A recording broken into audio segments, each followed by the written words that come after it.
What is going on today, you beautiful blessed boys and girls? Hope you're having the greatest day of your life. Today we got a really fun video and a cool one. I got an opportunity here lately to share some cool stuff on social media. My wife and I were really blessed that recently we purchased about a 70-acre farm back in Illinois where we're from. And we made our last payment on that land last month, which is very exciting. So we own all the farmland now, and it's a very cool source of passive income for us for the rest of our lives. To do that though, and to make that payment, I emptied the clip with my poker bankroll. So I was always very overrolled for any poker game I was playing. But it didn't make a lot of sense to have the money just kind of, sitting in a banking account making 0.1% when I wasn't really playing much live poker and we're paying 5% interest on this land.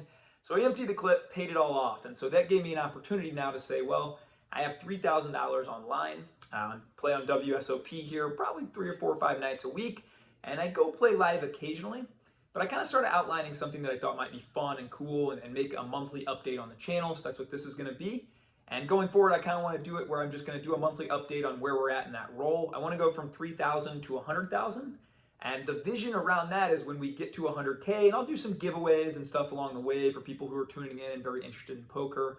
I'll share some of the hands in there as we go along. But the vision for this is kind of, when we hit that 100K, I want to donate 5K to charity. We'll pick a charity as a group for a lot of people that watch the poker content and talk about it in the comments. And as we get closer, we'll talk about where we want to put that 5K towards. Then I want to do a 5K, either a giveaway or a stake. I was thinking, maybe we got the Colossus tournament coming out. Maybe we can put 4 or 5 people, viewers from the channel, into that tournament. We can pay their buy-in, put them up in a hotel, hang out with them. Something like that would be really fun. And then for the extra 90K, I'd like to take some shots at some bigger games, maybe play on some live streams and things like that. For anybody who's not familiar, I was a poker pro for a decade. That was my sole source of income. I dropped out of college at 20 years old, much to the dismay of my parents, I think, at the time, but they got over it. and played professional poker for about 9.5-ish years. In that next, now I'm about to turn 39, so we got the next 10 years, I've just played as a very profitable side hustle. Probably been the main reason that I've been able to break free from corporate, fire my company at 37, be my own boss, and kind of live life on my terms is over the last 19 years, every month but one, I've had winning months at poker. So I've been able to churn out consistently win after win after win, and I'll share some strategy and get into that more as we go through. I do want to share one interesting poker story from my past too. I think I have a lot of pretty cool ones. I pretty much know or have interacted with most of the guys you see on TV. I played below that at mid stakes for a long time, the 10-20 no limit live, 5-10 no limit live, and was a mid stakes grinder online, but really had a consistent career and was just always winning. And I think that's what set me apart in that community. I had a pretty good name recognition and respect from a lot of those guys in that community for just being a consistent winner for so long. I think you don't see that a lot in poker, guys that just win month in and month out for 2 decades now.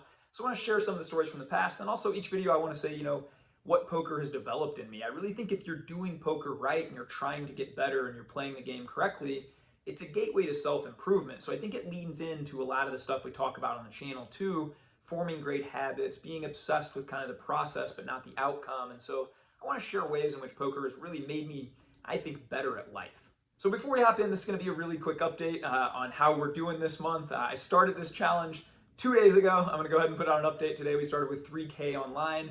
We have $3,288 now. In the last 2.5 days, I think I've played 3 sessions, up $288. I'm playing mostly 100 NL and 50 NL on WSOP.com. I might live stream some of the sessions on Twitch or something like that as we kind of move along. I think that could be kind of a fun thing too. But for the time being, I'll probably just do a couple monthly updates here. If there's any fun or interesting hands, maybe I'll break those down too. I had a couple little dicey spots before, but didn't write the hand histories down. So maybe moving forward, we'll do that. Another caveat I want to add before we get too further in this is, look, I think this is a misconception is, I'm up 100K at poker. Well, it's not really 100K, right? Like you have to pay taxes on that. You have to drive to the casino. You're buying food at the casino. It's, when you run your own business, I think there's a misconception that some people get kind of lost on with poker. You see these guys that they make $3 million in a tournament score, and you think, well, they just got $3 million sitting in the bank. Well, $1 million of that's going to taxes, and then they're probably backed or have sold action a lot of times and that stuff. So I do want to say I've only sold action one time in my life. I didn't really like it and didn't feel like I was able to play correctly. And so I've always been on my own for, I think every session, but probably less than 10. And this is my own money and will always be my own money going on. And then also, I'm just slightly too good looking to end up in prison. I based most of my life on staying out of jail. I think bad things, really bad things would happen to me there. So I will use outside money to pay the taxes on my poker winnings. I won't take that out of the bankroll. If you are a professional poker player, though, that's something I had to do for 10 years was, hey, if I'm up 10K this month, I just need to take 3K out right away because tax man's going to come at the end of the year. So when we go from 3K to 100K, it won't be like that's all profit, but that will stay in the bankroll. I'm going to start today with a pretty fun story of my poker past and kind of how my poker journey started. So, I was 20 years old, 21, and I started really getting into online. I deposited $60 into an online poker site called PokerStars. Shout out to PokerStars. Ran that up. I never redeposited. I was one of the only people I know. I was always really kind of nitty about bankroll and played really carefully. I remember playing 1 cent, 2 cent for a long time and just trying to figure it out. Then I won a massive $5 tournament. I think it was about $1,100. So I remember cashing out about half of that. I hired a coach to coach me for a couple hours. I bought a couple books. I really realized at that point, man, I could make real money on this. Went way above 1 cent, 2 cent at that time, and started moving up through the ranks, 25 cent, 50 cent, 50 cent dollar, 1, 2, 3, 4, 3, 6, 5, 10, all this. So I started moving up the ranks, making more and more money. At the same time this was happening, I was still in college. And so it became a really weird thing where, man, I remember I had a 60K month when I was playing mid-stakes. And man, I'm in school to be a teacher. And when I graduate college with debt, now I'm realizing I'm going to be making like 35K a year as a teacher. This just didn't really add up to me.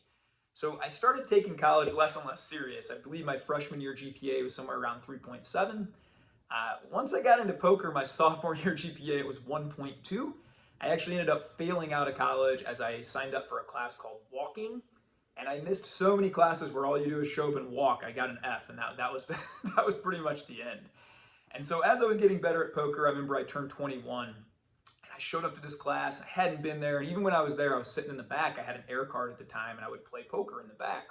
And the rare occasion I went to class, I was just so all in on poker and obsessed with getting better at this game that it kind of took over everything. I was a little bit of a disaster of a human for the first couple of years, I think, as it just kind of destroyed my relationships. My priorities were really all about making money and getting better at poker. So I walk into this class, and I remember, I had buddies there I'd still see from time to time at the gym and stuff. And I walk in, and one of my buddies is like, Ty, I haven't seen you here in like weeks. Have you been studying? Like, our final is today. I was like, dude, I didn't know we had a final. I don't really even know what I'm doing here. And so I remember the teacher passes out the paper, and I literally read the first 5 or 6 questions. I have no idea what any of this is. And so I just write on the top of the paper, I quit, I'm going to Vegas. I remember I turned the paper in after like 3 minutes. I walked right out. I called my buddy at the time, Dave. Shout out to Dave. I said, hey, bro, you want to go to Vegas, play some poker? He ends up meeting me at the Wynn. We end up living at the Wynn for the next 5 weeks. I grew my bankroll at that time from around like 70, 80K to well over 6 figures. We spent most of the day grinding, whatever the biggest game was running there at the Wynn at the time. It was usually like 5-10. We would share action and run together a lot during the day. We'd play 12, 14 hours a day. Then we'd go out and have drinks or do whatever 21, 22-year-old guys do in Vegas at night. And that was kind of the life we lived then for a while. I remember my parents not being super happy about it. But then I remember kind of coming back and being done with college and just realizing, hey, this is going to be my career going forward. The one thing I'm really grateful for in poker, as I kind of alluded to earlier, is I do think it's a gateway to self-improvement. As I've journeyed through life, and I'm almost 39 now, I really credit poker and the mindset that I had to really learn to become great at poker that's made me really better at some of these areas of life too. One of those big ones is just being process focused, just obsessed with the process of getting better and not really caring about the results. The cool thing about poker to me is you can do everything correctly. You can get all your money in as a 90% favorite, but you cannot determine the luck factor and what happens in that last card. Now, some people this drives them nuts and variants will drive them nuts. To me, I've always kind of viewed this as a gift since the first or second year. It was explained to me by a high stakes pro back in the day. Shout out to Viffer. When I was complaining about bad beats and luck, I remember him telling me, hey, Ty, if there wasn't luck, it'd just be like chess. Nobody's playing $1 million games of chess or high stakes chess because everybody knows who's the best and there's no element of luck. So the reason you get to make money every month is because these guys get lucky and they remember that. I kind of look at it like golf. I'm not a great golfer, but every now and then I can hit a great shot and I'll always remember that great shot and it'll bring me back to golf. And so a lot of these guys that are recreational players, or maybe if you are just a recreational player and you do well outside of poker, it's fun to go have a little outlet and a release, and maybe you hit that gut shot, you win that big pot. That's amazing, right? You have a great time doing it. So that really started to shift my mindset around. I would go weeks at a time. I still go, sessions at a time where I don't even look at the cashier. I'm just focused on getting better every session I play. And I've been like this for 19 years, and I think that's led to a lot of the consistent success. When I applied this to Twitter or YouTube or growing on social media, when 30 months ago I decided I wanted to grow, I saw a lot of other people that started with me. We were in maybe an engagement group together, and they would get frustrated day in and day out. I only gained 3 followers. I lost 2 followers, this and that. I've never looked at followers, man. I've never really cared. I just decided, and I made a blueprint early on, the same as I did at poker. Hey, if poker, I can only control the hours I play, the hours I study, that I'm in the right mindset, that I'm being healthy mentally, that I'm showing up to get better.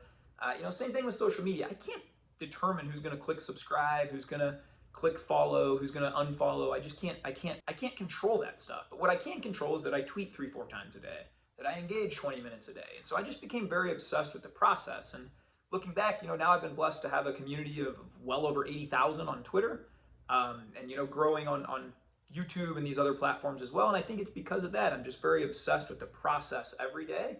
XYZ is what we have to do to get better. And so I would challenge anybody out there watching this, that whether it's poker, whether it's life, whatever it is, man, you can apply this to business, marriage, fitness. Just don't be like hopping on the scale every day if you're obsessed with losing weight. Just get obsessed with making sure you get the walk in. Be obsessed with making sure you drink the water. Be obsessed with making sure you don't snack late at night. Be obsessed with meal prep. All these other things, right? Whether it's poker, don't look at the cashier after every big pot, or you win or lose a race, things you just can't determine. Be obsessed with the process. So I'm super grateful poker's taught me that and a lot of other lessons. Thanks for tuning in, guys. I'm going to put one of these up a month. Please like and subscribe to the channel. It helps it out a ton. I really appreciate you guys. Throw a comment down below. Tell me if you like these, what else you'd like to see, if you want to see me break down hands. If you want to be an early contender for one of those giveaways, maybe say in the chat, I want to give away, something like that. That'd help us out a lot too. And then we'll start to tally that stuff up and come up with some kind of system to get some guys out to Vegas and hang out here and play some poker with me at some point too. So you guys go have the most blessed day of your life. Thanks for tuning in. Let's go.